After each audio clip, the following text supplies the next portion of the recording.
자, 이제 181쪽 6번 보시죠. 관리처분을 작성할 때 주택을 공급하는 기준에 대한 설명이다. 옳지 않은 것은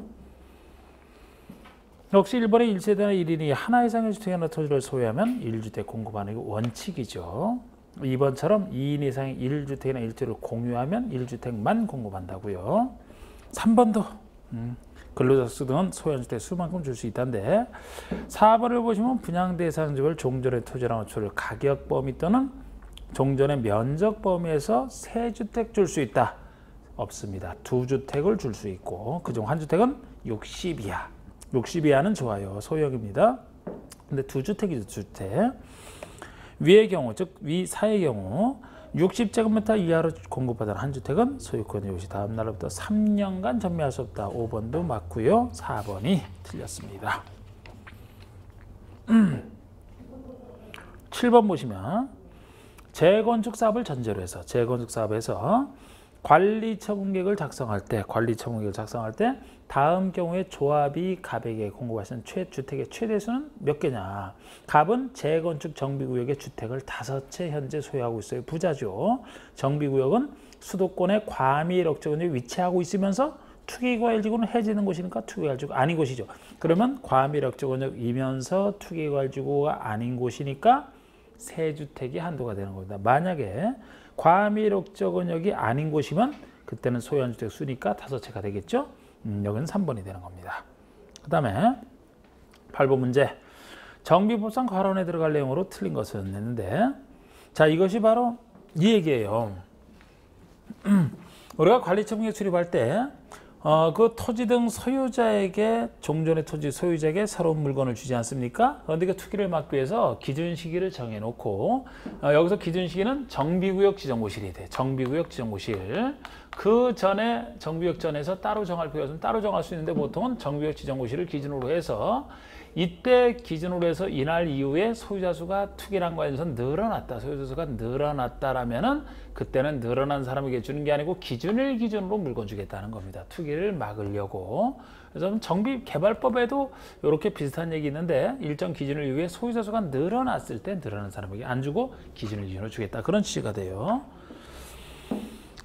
그래서 정비사업으로 인하여 주택 등 건축물을 공급할 때 기준일 다음 날 기준일은 이제 괄호 속에 그 밑에 나와 있죠. 기준일 다음 날로부터 괄호 속에 해당할 때는 괄호에 해당할 때는 해당 토지나 주택 등 건축에 분양받을 권리를 기준일 기준으로 산정해서 주겠다는 겁니다.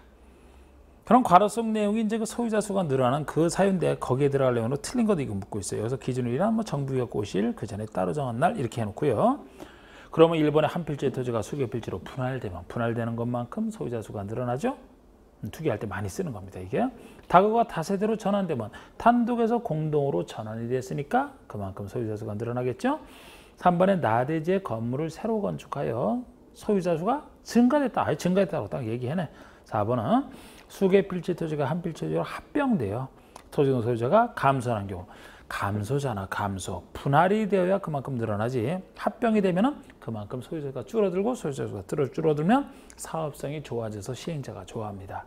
소유자가 늘어났을 때가 문제가 되는 거예요. 답이 4번이 되죠. 그래서 그 다음에 5번은 하나의 대지 범위에 속하는 동일인 소유의 토지와 주택 등 건축물을 토지와 주택 등 건축으로 분리해서 소유한다는 분리해서 소유하는 것 분리되는 것만큼 소유자 수가 늘어나는 거 아니겠습니까? 자, 그 다음에 9번에 정비사업에 대한 설명으로 옳은 것은 했는데 1번에 정비사업을 인해서 종전의 임대료 기타 사용자에게 불합리하게 된 경우 당사자는 장래에서 증감 청구할 수 있다. 증감 청구는 없다 그랬잖아요. 임대료 증감 청구는 없죠. 2번에 시장호수가 시행자로부터 위탁받은 부과금을 징수한 경우 사업시행자는 징수한금의 2%에 해당하는 시장은수에게 요구하라. 개발법 정비법에서 시장은수에게 징수를 위탁했다. 일을 시켰다. 그러면은 4% 준다 그랬죠. 둘 다 똑같이 4%. 3번에 관리처분 인가고시가 있으면 종전에 투입된 권리자는 소유권 이전고시가 있는 날까지 종전에 투자나 호출해서 사용수익 못한다. 이때부터 이때까지 정확하죠? 관리처분 인가고시가 있은 때로부터 소유권 이전고시 있는 날까지 다른 걸로 바꿀 수도 있어요. 그럼 틀립니다. 사용수익 못하는 게 원칙이죠. 근데 이때도 이제 예외적으로 시행자가 동의하거나 써도 된다고 시행자가 동의하거나 그 손실보상이 아직 완료가 안 됐다라면 그냥 쓰게 할 수 있는 예외가 적용됩니다. 원칙이 3번이죠. 4번에 정비사업으로 조성된 대지나 건축물은 사업시행계획에서 처분관리하라. 아니 처분관리는 사업 시행계획에 따라 하는 게 아니죠. 뭐에 따라서? 관리처분계획에 따라 하는 겁니다. 관리처분이 관리를 하고 처분할 것에 대한 계획 아닙니까? 그래서 시행계획에 따라 관리처분하는 게 아니고 관리처분계획에 따라 관리처분한다. 그래야 되겠죠. 그리고 5번에 주택임대차보호법상 전세권의 최단기간 보호규정 이런 거 임대시행 계약기간 보호규정은 사업시행 인가를 받으면 그때부터 적용하지 않는다. 사업시행 인가를 받으면 그때부터 적용하지 않는다가 아니고 관리처분계획 인가를 받으면 그래야죠. 관리처분계획 인가 교시의 효과라고 있잖아요. 공사를 해야 되니까. 그래서 왜 틀리는지를 좀 잘 보시고. 자, 10번의 건축물의 철거에 대한 내용으로서 옳지 않은 거. 기존 건축물은 관리처분 인가를 받은 후 철거하는 게 원칙이고 철거 시기. 관계법령에 따라 기존 건축물의 붕괴 등 안전사고 우려가 있다 또는 폐공과 밀접 우범지대와 우려가 있다. 이때는 미리 철거하는 게 좋잖아요. 관리처분이 인가 전이라도 철거할 수 있는 두 가지 예외고 3번의 위 이의 경우 미리 철거할 때는 시행자는 기존 건축물의 소유자 동의를 얻으면 철거할 수 있다. 소유자 동의만으로 안 돼. 이때는 시장은수에게 미리 철거해도 되는지 물어보고 철거해야 돼요. 그래서 소유자 동의 외에 시장은수 허가까지 필요로 합니다. 4번의 위 이의 경우 건축을 철거해도 불구하고 토지공사 관리 의무에 영향을 주지 않아야 되고요. 5번처럼 시장은수는 일주전 일무로 야간에는 철거를 제한할 수 있다. 야간이니까. 자, 그 얘기가 되겠고 그 다음에 11번 보시면은 재건축 사업의 관리처분에 대한 설명으로 틀린 거 됐는데 기출문제로 나온 건데 종합적으로 물어본 거예요. 사업 시행으로 조성된 대지는 관리처분계획에서 관리하라. 관리처분계획에 따라 하는 거 맞죠? 정비구역 지정 후 분할전수를 취득한 자는 구역 지정 후에 분할전수를 취득한 자는 관리처분계획으로 현금 청산할 수 있다. 두 개랑 관련되다 와서 물건 안 주고 현금 청산할 수 있다. 관리처분계획은 분양대상주별 분양 예정인 대지건축물의 추산액이 포함된다. 관리처분 내용이죠. 그런데 1, 2, 3번까지는 괜찮은데 이것도 기출문제지만 4번, 5번 중에 정답이 나오기 때문에 이것도 살짝 어렵게 낸 겁니다. 그런데 이것이 역시 경미한 사항인지 아닌지를 묻는 문제예요.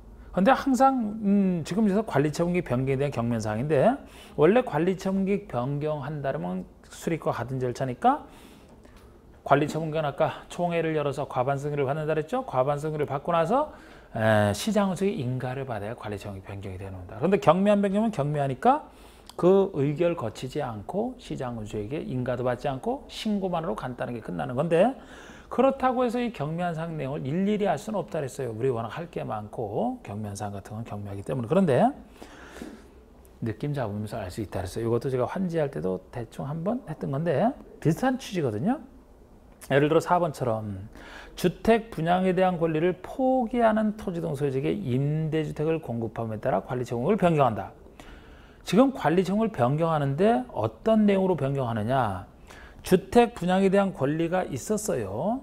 그럼 주택 분양받을 수 있는 권리가 있죠. 그런데 이거를 그 사람이 포기했어요. 포기하고 나는 주택 안 받고 그냥 임대주택만 내가 거기서 들어가서 살겠다. 그래서 주택 포기하는 사람에게 임대주택을 주기로 바꾼다라면 이때는 경미한 변경이 들어갑니다. 경미한 변경이 들어가요.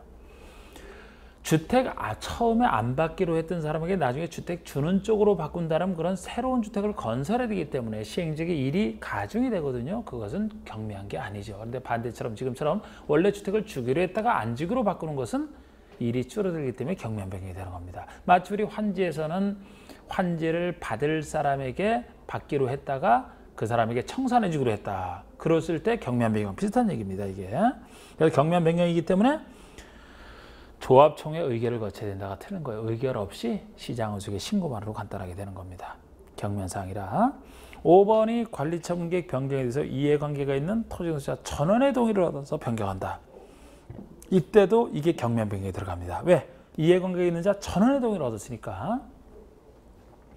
보통 이해관계가 있는 자의 이익을 지켜주기 위해서 함부로 변경 못하게 여러 가지 제한을 두고 있는 건데 이해관계자가 1000원이 다 해도 괜찮다고 동의를 했다면 그 사람 지켜줄 필요가 없죠. 경미한 변경이니까 시장우수에게 신고만 하라. 이게 맞는 겁니다. 4번 틀리고요.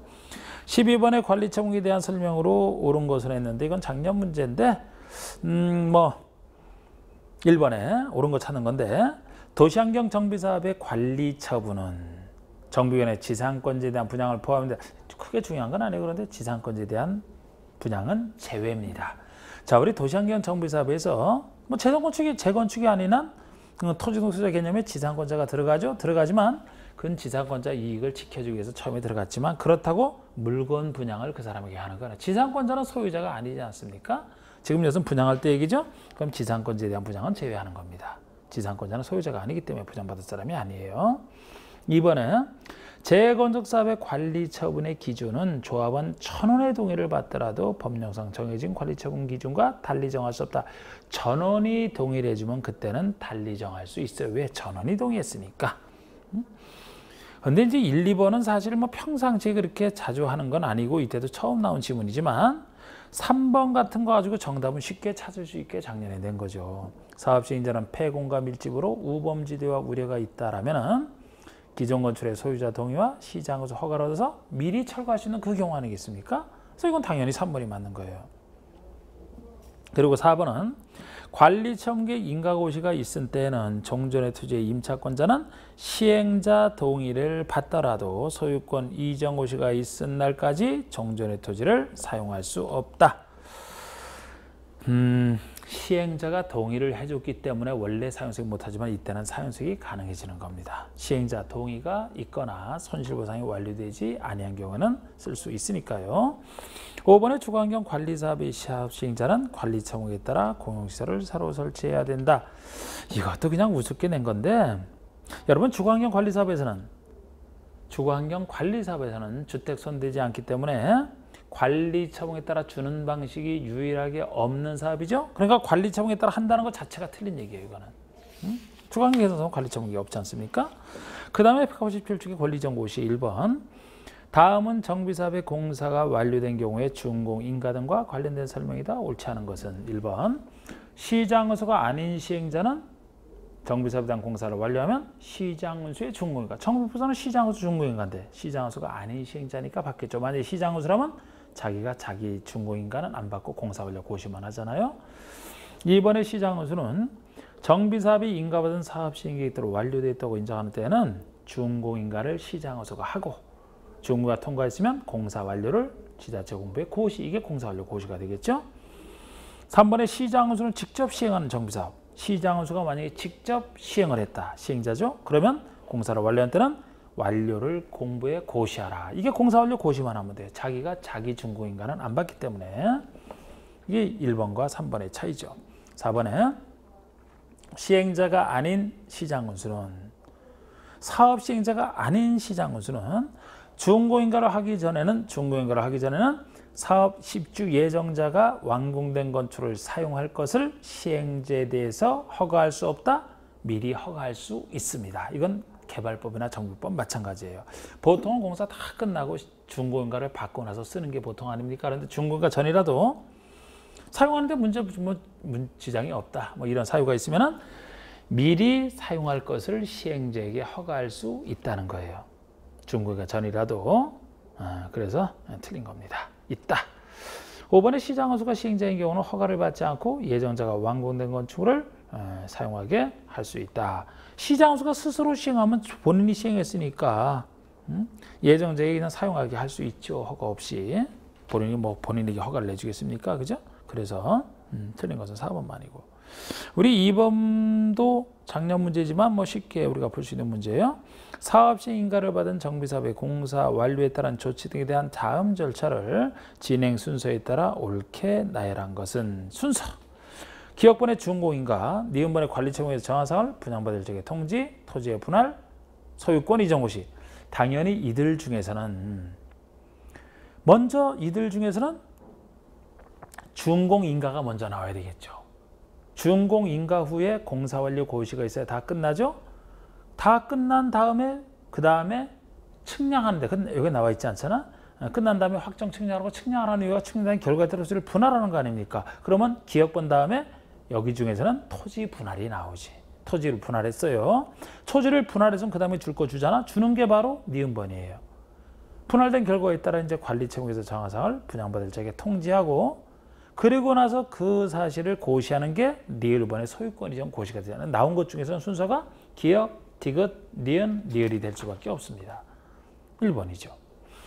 자, 넘겨보시면 3번에 다음 중 정비사업에서 대전화가초를 분양받을 자가 그 대전화가초에 대한 소유권을 취득하는 식이 단순하죠. 4번의 소유권 이전 고시 다음 날이 되겠습니다.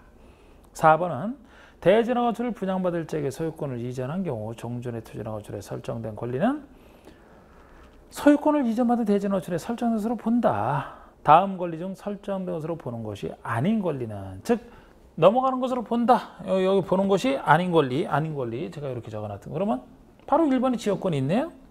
지역권은 등기되는 권리는 속하지만 성격상, 성질상 요역집 안에서 존재하기 때문에 넘어가지 않는다 그랬잖아. 답이 1번이 되는 겁니다. 저당권 넘어가고 등기된 임차권 등기됐으니까 넘어가고요. 등기 안 돼도 가등기는 등기죠. 5번에 대항력을 갖췄으니까 넘어가는 거 안 넘어가는 거 구별하는 거 1번입니다. 그 다음에 그냥 저 5번 얘기는 기출문제지만 앞에서 한 거 종합입니다. 그래서 이것도 풀어보시면 쉽게 이제 볼 수 있으니까 이건 그대로 넘어가고요. 자, 넘겨보시면 6번에 청산금에 대한 설명으로 틀린 거. 우리 청산금 얘기도 개발과 거의 같아요. 거의 같습니다. 그런데 이제 단지 이쪽에서는 저당권의 물상대위라는 얘기가 여기만 따로 존재할 뿐이죠. 자, 6번에 1번이 조합 총회 의결을 거쳐 정한 경우에는 관리청이 인가 후부터 소유권 이전 고시일까지 청산금을 분할 징수할 수 있다. 원칙은 청산금은 소유권 이전 고시 후에 일괄징수, 일괄교부 한꺼번에 주고받는 게 당연한 원칙입니다만 여기서처럼 총회 의결을 거쳐 정하거나 정관에서 따로 정했다 그러면은 그 전이라도 분할징수, 분할 지급이 가능합니다. 그래서 원래는 소유권 이전 고시 후지만 관리청의 인가 후부터 소유권 이전 고시까지도 소유권 이전 전이라도 분할징수할 수 있다가 맞는 겁니다. 2번에 종전에 소유하고 있던 토지 가격과 분양받은 대지 가격은 그 토지의 규모, 위치 등을 참작하여 평가하라. 제대로 평가하라. 그런 얘기가 되겠습니다. 제대로 평가하라. 3번에 청산금을 납부할 자가 이를 납부하지 아니한다. 시장허수가 아닌 시행자는 본인이 강제징수 못하니까 시장허수에게 징수를 위탁할 수 있고 이때 4% 주는 거 그죠? 4번에 청산금을 징수할 권리는 소유권 이전 고시 1로부터 5년간 행사하지 않으면 소멸한다.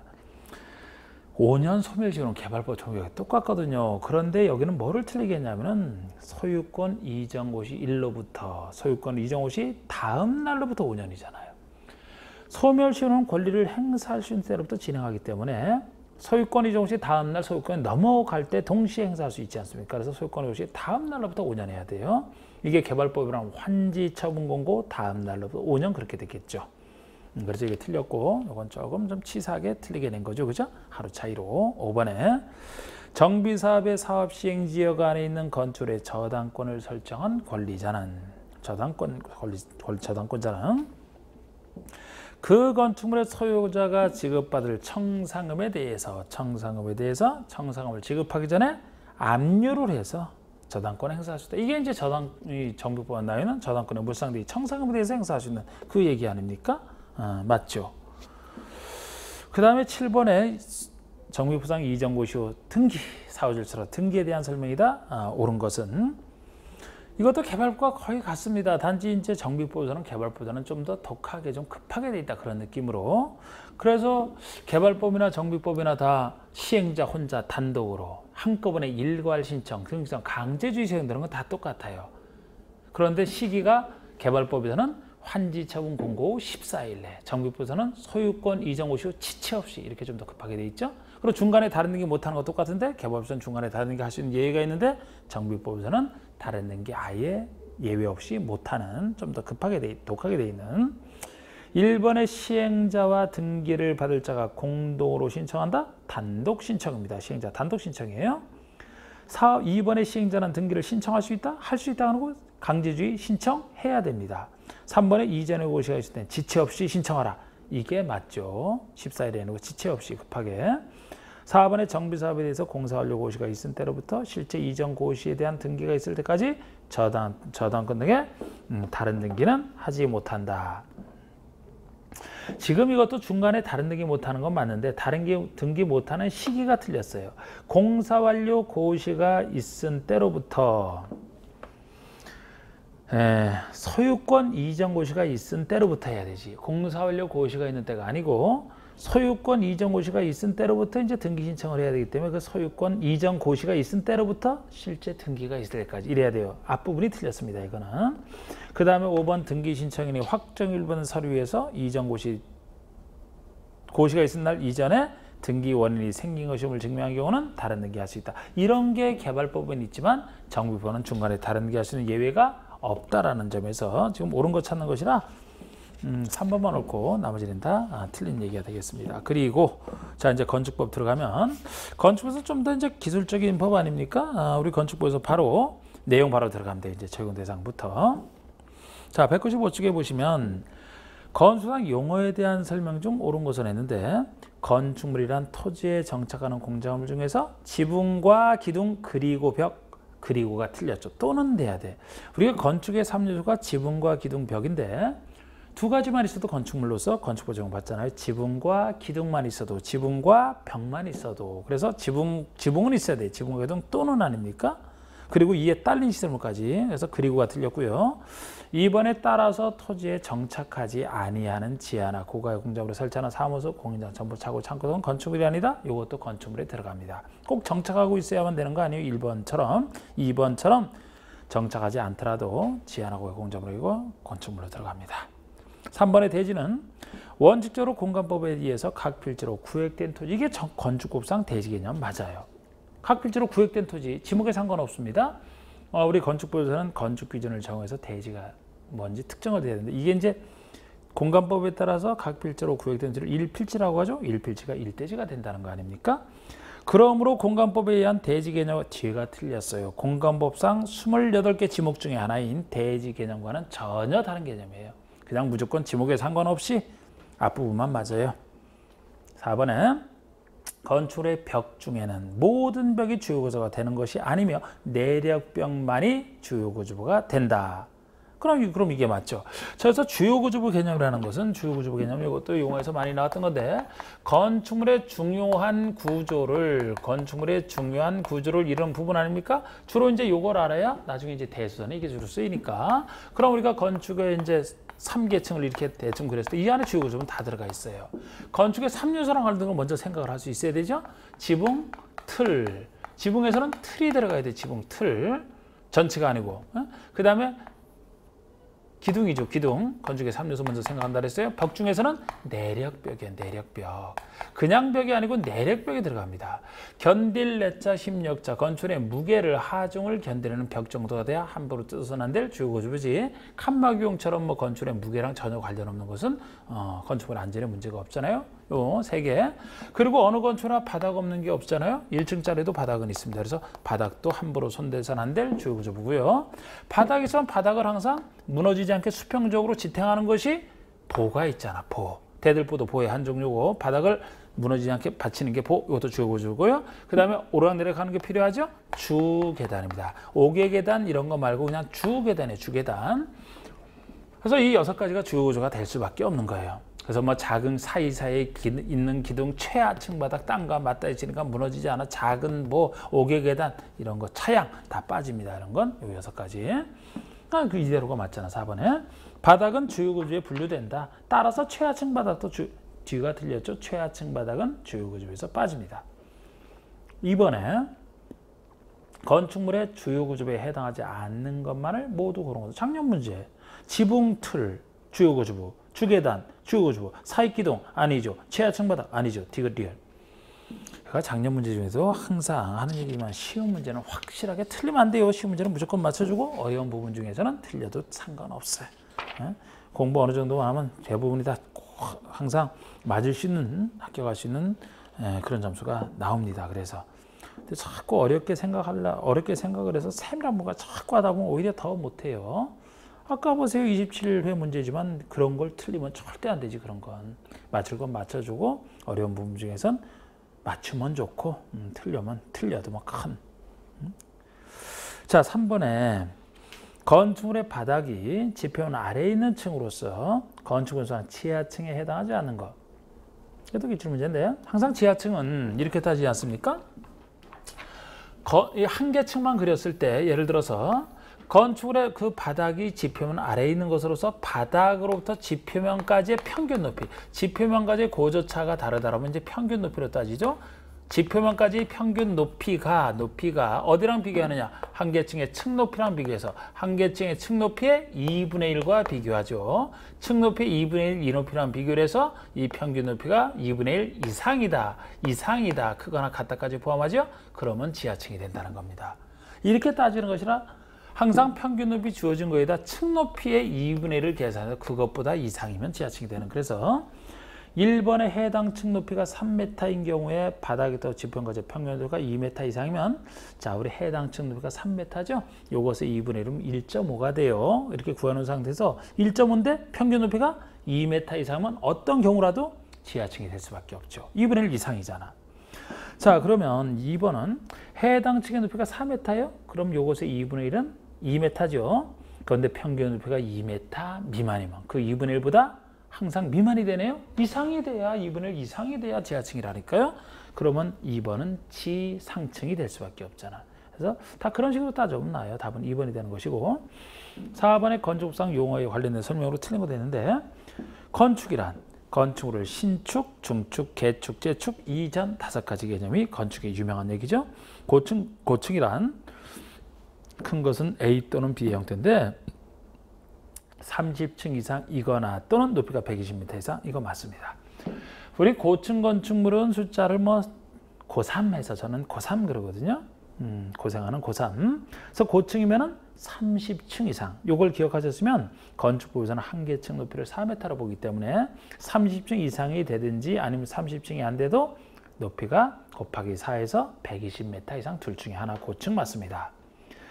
그리고 초고층이 나오는데 우리 고층 속에 위로는 통제가 없기 때문에 이제 고층 속에 초고층과 준초고층으로 분류가 되거든요. 그러면 3번에 초고층이란 고층 옆에 초가 붙었죠. 아까 제가 고3에서 30층 했으면 초고층은 초가 붙었는데 초는 화투에서 5를 얘기해서 숫자로. 그래서 초니까 50층 이상 그래야 돼요. 50층 이상이나 곱하기 4에서 200m 이상. 그래서 3번은 60층이라서 틀린 겁니다. 높이 200m는 좋아요. 근데 50층 이상 또는 200m 이상 그래야 됩니다.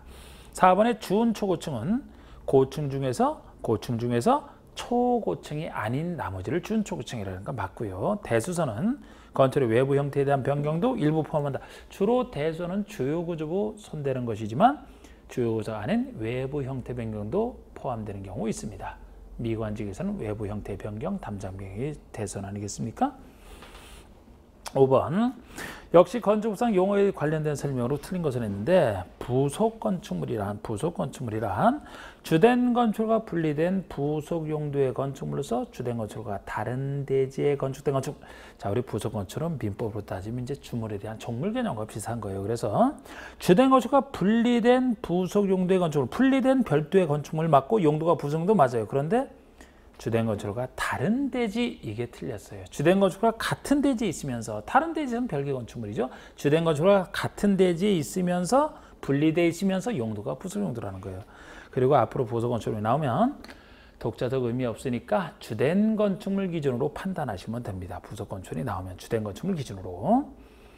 그리고 하여튼 1번 틀렸고 2번에 고속도로 통행료 징수시설하는 건축법 규정이 적용되지 않는다.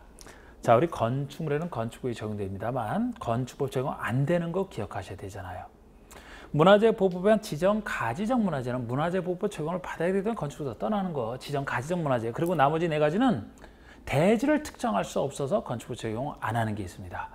아니 건축법에서는 대지가 특정돼야 거기에 따라서 건폐율, 중지는 건축 기준을 적용할 수 있는데 대지를 특정하지 못해서 적용을 못하는 경우예요. 즉 예를 들어서 철도나 궤도의 선로 부지 안에 있는 철도나 궤도의 선로 부지 안에 있는 것이면 이 안에 뭐 운전부하서 플랫폼 막 급수급탄 급이슬 이런 것들이 있죠. 선로 부지 안에 설치가 되는데 그 선로 부지가 대지가 쭉 이어져 있는데 어떻게 특정을 합니까? 건축기준 적용할 수가 없어요. 철도 역사 같은 경우는 선로 밖에 있으니까 이제 건축법 적용하지 않습니까? 고속도로 통행료 징수시설 같은 경우도 고속도로 안에 설치가 되어 있기 때문에 이게 고속도로가 특정이 안 돼 있잖아. 대지가 특정이 안 돼 있잖아. 그것도 적용 안 합니다. 그 다음에 하천구역 내의 수문조작실도 하천구역에 하천 쭉 연결된 곳이라 수문조작실 적용할 수가 없어요. 그 다음에 우리 컨테이너 박스를 이용한 간이 창고인데 이것도 공장 안에 설치하는 것으로 이동이 쉬운 것만 이동이 쉽게 정착성을 없애버렸기 때문에 어디에 있는지 알 수가 없거든요. 그래서 대지 특정이 안 되는 거 아닙니까? 그래서 그거 외에는 컨테이너를 이용한 뭐 거주용이나 다른 창고 이런 것은 정착이 되어 있으면 그거는 건축물로 들어가죠. 그래서 그 중에 하나 고속도로 통행료 징수세는 건축법 적용이 규정이 적용되지 않는다 맞는 얘기고 다중이용 건축물이란 불특정 다수 사람들이 이용하는 건축물 다중이용 건축물이란 불특정 다수 사람들이 이용하는 건축물에서 16층 이상 무조건 16층 이상이면 다중이고 아니면 일정한 용도의 이 일정한 용도라고 해놨지 뭐 구체로 표시도 안 해놨어요. 뭐 그것까지 하긴 힘들어서 연면적 5천 이상 둘 중에 하나를 얘기합니다. 16층 이상은 용도 가리지 않아요. 한 번 딱 나온 적이 있어요. 이게 4번에 한쪽 끝은 고정되고 다른 끝은 지지되지 아니한 구조로 된 보호차양 등이 외벽의 중심선으로부터 3m 이상 돌출된 것은 특수구조 건축물 중에 하나입니다. 그러니까 왜 우리 그 외벽에 그 차양 같은 거 끄집어내서 설치하는 거 있잖아요. 한쪽 끝은 고정이 되지만 다른 끝은 지지가 안 된 외벽으로부터 3m 이상 아주 그럼 많이 돌출됐죠. 그 정도는 특수구조로 봅니다.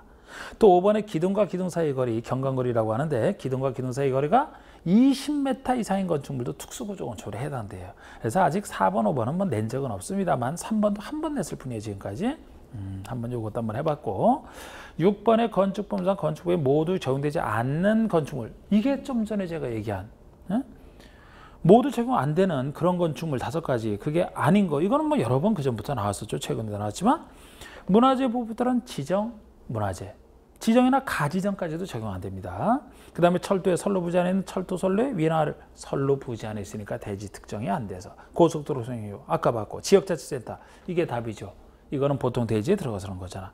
5번은 그에 대해 선로 부지 안에 있으니까 아닌 것이고 해설 그대로 제가 해설 아까 말씀드린 겁니다. 7번 다음 중 둘 이상 필지를 하나의 대지로 볼 수 있는 경우 아닌 거 지금 여기서는 제가 보통 아까 공간법상 구획된 토지 1필지를 1대지로 보는 게 원칙이라 그랬는데 하나의 건축이 하나의 땅에 들어서니까 이 들어서는 땅을 1대지로 해서 건축기준 적용이 있다는 취지. 그런데 둘 이상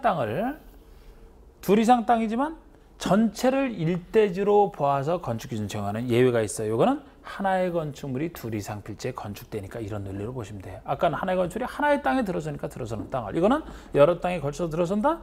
들어서는 땅 전체를 1대지로 봐주겠다는 거예요. 하나의 건축에 포인트를 둬서 아니 하나의 건축이 들어서는데 여기 나눠가지고서 따로따로 적용하는 것도 좀 이상하지 않습니까?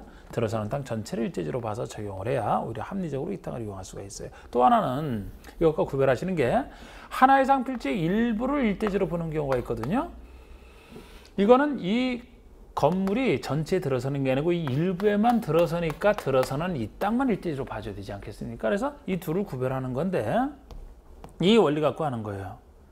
그래서 자 다시 한번 요 둘 이상을 1대지로 볼 수 있는 경우는 하나의 건축물이 들어서니까 이 하나의 건축을 바꿔서 하나의 도시공객셀이 들어서는 땅 전체 하나의 주택단지가 들어서는 땅 전체 도로 지표 하에 건축하는 건축물 즉 하나의 지하상가가 들어서는 전체 땅 이게 다 같은 원리예요.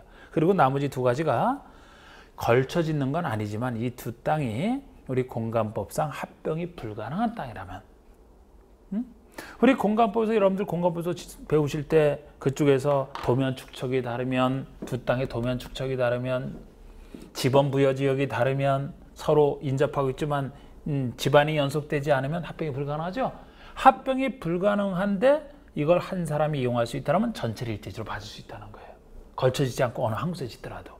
그런데 지금 제가 얘기한 것처럼 불가능한 땅은 합병이 불가능한 땅은 한 사람이 이용하는 걸 전제로 하는 거예요. 만약에 두 땅의 소유자나 소유권 외의 권리가 서로 다르다면 한 사람이 이용할 수 없죠. 그때는 각각을 1대지로 봐줘야지. 그리고 또 하나가 조건부호가 지금은 아직 합쳐지지 않았지만 건축허가를 내주지만 낼 때 조건을 붙이기를 나중에 공사 끝나고 사용 승인 신청할 때까지 합칠 것을 조건 붙였다라면 나중에 어차피 합쳐지게 될 거니까 지금 상태에서 둘 이상 땅을 일대지로 봐서 허가를 내줄 수 있다는 겁니다. 그런데 혹시 나중에 합쳐지지 않으면 곤란하거든요. 그래서 이렇게 허가를 낼 때는 이 두 땅의 소유자가 서로 같은 경우만 전제를 해요. 소유자가 서로 다르면 만에 하나 합쳐지지 않을 수 있기 때문에 그때는 빠집니다.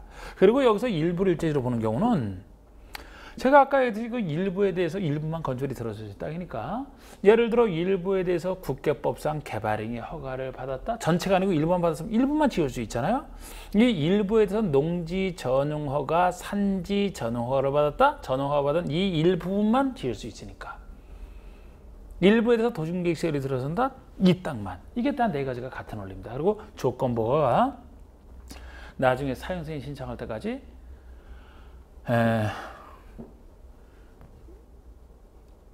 요거를 분할할 것을, 나눌 것을 조건으로 해 건축을 하는 경우. 지금은 일부가 나눠지지 않지만 나중에 나눠질 것이기 때문에 요거는 일부를 일대지로 볼 수 있다. 그렇게 이제 둘을 구별하시는 거 다 말씀드렸는데, 자 7번에 둘 이상 필지를 하나의 대지로 볼 수 있는 경우가 아닌 거예요. 그럼 사용승인을 신청할 때 둘 이상 필지를 하나의 필지로 합칠 것을 조건으로 허가. 그럼 맞아. 그런데 괄호 속에 소유자가 서로 다른 경우잖아요. 그래서 이게 답이 되는 거예요. 소유자가 같아야 돼. 다른 경우는 합치지 않을 수 있기 때문에 1번이 그래서 답이 되는 겁니다. 2번은 주택법에 따른 사업 승인을 얻어 주택 등을 건설하는 경우 이게 하나의 주택 단지죠. 3번은 공간법에 따라 각 필지의 지번 지역이 다른 경우로서 합병이 불가능한 필지를 합한 토지. 이때 소유자나 소유권 외의 권리인가 서로 같은 경우니까 이때 전체를 하나의 대지로 볼 수 있는 경우죠. 다르면 안 됩니다. 이것도. 4번에 도로 지표하에 건축하는 건축물 지하상가 시장 되기 전에 일단의 토지. 5번에 하나의 건축을 두 필지 이상에 걸쳐 건축할 때 그 각 필지들을 합한 토지. 자, 우리 8번도 이미 설명드린 거예요. 하나 이상 필지 일부를 하나의 대지로 보는 경우가 아닌 거. 일부에 대해서 도중계획 시설이 결정고시가 있다. 그럼 도중계획들이 거기만 들어서겠네요. 2번에 일부에서 농지 전용허가 있다. 그 부분만. 3번에 일부에서 산지 전용허가를 받았다. 그 부분만. 4번에 일부에 대해서 개발행 허가를 받았다. 그 부분만 일대지로 봐줘야 되는 거 같은 원리입니다. 5번에 사용승인을 신청할 때 둘 이상 필지를 하나로 합칠 것을 조건으로 허가하는. 야, 이거 합칠 것을 조건 붙였으면 둘 이상을 일대지로 봐야 되는 경우에 들어가죠. 요거는 나눌 것을 조건해야 돼. 나눌 것을 조건 붙인다. 이렇게 해야지만 일부를 일대지로 보는 경우에 들어갑니다. 그래서 5번이 틀린 겁니다.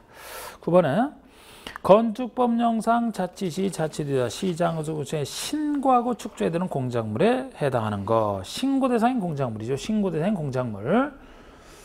단 건축과 분리해서 축조하는 경우를 전제로 해서. 자, 우리 공작물에 대한 것은 여러분, 공작물에 대한 것은 건축물에는 건축물이 다 적용되지만 우리 공작물은 건축물이 아닌 거를 전제로 하기 때문에 건축물도 아니기 때문에 원래는 적용할 필요가 없는데 이 공작물도 큰 것이라면 전혀 통제를 안 하면 사람에게 위험하기 때문에 통제 들어간다 보시면 돼요. 그래서 우리 공작물은 큰 게 신고예요. 큰 게 신고. 공작물은 최대가 신고밖에 없어. 신고밖에. 건축물이 아니기 때문에 건축물은 원칙여가 가변 건축이 신고 아닙니까? 공작물은 크다 그래봤자 건축물이 아니기 때문에 신고가 돼요. 여기서 크지 않으면 그냥 지을 수 있는 것이고, 그래서 이 공작물도 또 건축물에 딸려 짓게 되면 건축물 수가 포함되죠. 여기는 건축과 분리해서 짓는 걸 전제로 해서 우리 지금 읽었던 것에서도 분리해서 짓는 걸 전제로 한다는 건데, 우리 공작물은 신고 대상이 뭐냐? 신고 대상이 뭐냐? 우리 높이를 따질 때 그래도 이게 숫자가 많이 나오는데 2468로 좀 일단 공부하셔야 돼. 2468m 2에 딱 배수니까 일단 기억하기 좋잖아요. 높이 2468m를 넘는 큰 것이 신고라고요. 신고도 시장허수 구청장이 간단하게 하는 거죠. 넘는 큰 것이 초과의 개념이에요. 요거 이하라면 신고할 필요 없어요. 이렇게 2468로 2의 배수로 딱 잡아놓고, 대부분이 제일 많이 나오는 게 이제 6m라고 중심을 잡아두세요. 대부분이 6m.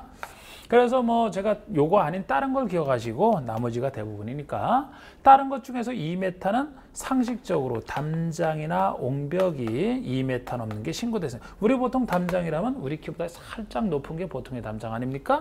옹벽은 담장과 비슷한 것이고, 여기서 담장인데 4를 갈 수도 없잖아. 제일 그 다음에 작은 4만 하더라도 이게 보통 담장이니까 교도소에서나 볼 수 있는 담장이지. 보통 담장은 2m 넘는 게 신고, 그 이하는 자유롭게. 이렇게 이제 이거 상처로 생각하시고 어쩔 수 없어요. 4, 8은 외울 수밖에 없어요. 사광팔고. 우리 고스톱 할 때 사광팔고 시작을 하죠. 사광팔고. 각종 광고판이든 광고탑이든 광고랑 관련된 거 사광 4m 넘는 게 신고입니다. 고가수조죠. 고가수조. 팔고 고가수조. 그리고 이렇게 네 가지만 있었는데 작년에 하나 채로 귀찮게 추가된 거. 우리 5m짜리 들어간 게 태양에너지 발전설비. 요새 유행하는 태양에너지 발전설비가 5m 넘는 게 신고 이렇게 추가됐어요. 그래서 이것은 오 나이 태양 이런 식으로 오 나이 태양에서 사광 팔고 오 나이 태양 이 담장 옮겨. 내 부분이 나머지가 6m니까 6m는 이제 여기 없는 것들 생각하시면 돼요. 뭐 굴뚝, 장식탑, 기념탑, 운동쇠란, 털탑, 통신용, 철탑 대부분이 6m다. 자, 그리고 면적 가지고서는 지하 대표는 면적으로 따지니까 여기 없고요. 30제곱미터를 넘는 지하 대표가 신고가 되는데 유일하게 다 넘는 게 신고인데 유일하게 이하짜리가 있어요. 그거 따로 기억하셔야 돼요. 유일하게 이하라. 8m 이하짜리. 8m 이하. 이건 따로 이하라는 게 중요한 거예요. 이게 신고가 되는 게 기계식 주차장, 철골 조립식 주차장으로서 외벽이 없는 거. 외벽 없이 외벽이 있으면 주차 빌딩 건축물이 아니고요. 외벽이 없는데 기계식으로 지어진 거 위험해서 8m 넘어서는 아예 설치를 못하고 최대치가 8m가 되는 거예요. 8m 이하가 신고가 되는. 그래서 이게 작년 문제인데 이것도 작년 문제인데 보세요. 여러분 지금 신고 대상을 찾으라는 거죠. 구체적으로 높이 5m짜리 기념탑이면 제가 기념탑은 대부분에 들어가네. 6m 넘을 때 신고인데 5m니까 6m 넘는 게 아니죠. 그냥 지으면 돼. 신고 대상 아니야. 2번이 높이 7m의 고가수조라면은 고가수는 8m 넘는 게 신고인데 8이 안 되네요. 그냥 하면 돼. 3m의 광고 탑 4광이잖아. 4m 넘는 게 신고죠. 3m니까 그냥 하면 돼. 높이 3m의 담장. 담장은 2m 넘는 게 신고잖아요. 그러니까 이건 딱 신고 대상이 돼. 답이 4번이 되는 겁니다. 바닥 면적 25제곱미터의 지하 대표. 지하 대표는 30을 넘는 게 신고입니다. 아니잖아. 답은 4번만 되나. 지금 작년 문제만 해도 작년 문제가 지금 건축부에서 순식간에 2문제나 지금 아까 하나 여기 하나 지금 나왔어요. 다 쉬운 문제예요. 이거는. 근데 건축부에서 7문제인데 그중에서 우리 공법이 원래 점수가 잘 안 나오잖아요. 7문제면 4문제만 맞으면 그냥 합격입니다. 근데 벌써 지금 2문제만 나왔어요. 예? 이런 것들 맞추면 된다니까요. 나머지 나중에 보시면 충분히 그 이상 맞아요. 아주 어려운 거는 뭐 틀린다 하더라도 충분히 그 이상 맞는다니까. 이 10번에 보시죠. 10번에 건축법을 적용하는 공작물에 대한 설명으로 틀린 거. 이것도 아까 그래도 다 봅시다. 틀린 것은 건축법령에서 정하는 일정한 공작물은 자치시, 자치도지사, 시장에서 구청장에게 신고하라. 이건 누구에게 신고 이걸 보셔야 되는데 우리 건축부에 나와 있는 것은 대부분이 다 개별적인 허가 신고이기 때문에 행정처 중에서는 낮은 기초지자체장, 시장에서 구청장이 대부분 권한자가 됩니다. 자치, 자치도에서 하는 일은 그 사람이 하니까 자치시, 자치도야 시장에서 구청장이지. 이걸 구청장이 뭐 특별시장, 광역시장, 시장에서 도지사 자체가 틀려버리는 거죠. 예외적으로 이제 나중에 보신 건축 허가할 때 큰 건축물 허가할 때만 특별시장, 광역시장이 등장하는 경우가 예외적으로 존재해요. 다른 데서는 뭐 다른 건축 허가 신고, 뭐 대수선 허가 신고, 용도 변경 다 이런 기초지자청이 한다 이렇게 생각하시면 돼요. 맞고요. 높이 6m를 넘는 태양에너지 발전 설비를 설치해서 신고하라. 태양에너지 발전 설비는 6m 넘는 게 아니고 5m 넘는 게 신고 대상이죠. 이건 범위를 물었잖아. 5m 넘는. 그냥 넘는을 빼고 6m짜리 태양에너지 그러면 5m 넘는 것에 속하니까 맞는데 범위는 범위로 답하시라 그랬어요. 5m 넘는 해야 됩니다. 이거는. 만약에 지금 여기처럼 6m를 넘는 게 이거 5m 넘는다고 맞다 그러면은 6m 지금 이 지문상으로 6m가 안 되는 5m짜리는 신고할 필요 없다 이렇게 나가거든요. 범위는 범위로 보셔야 돼. 그래서 2번 틀렸습니다.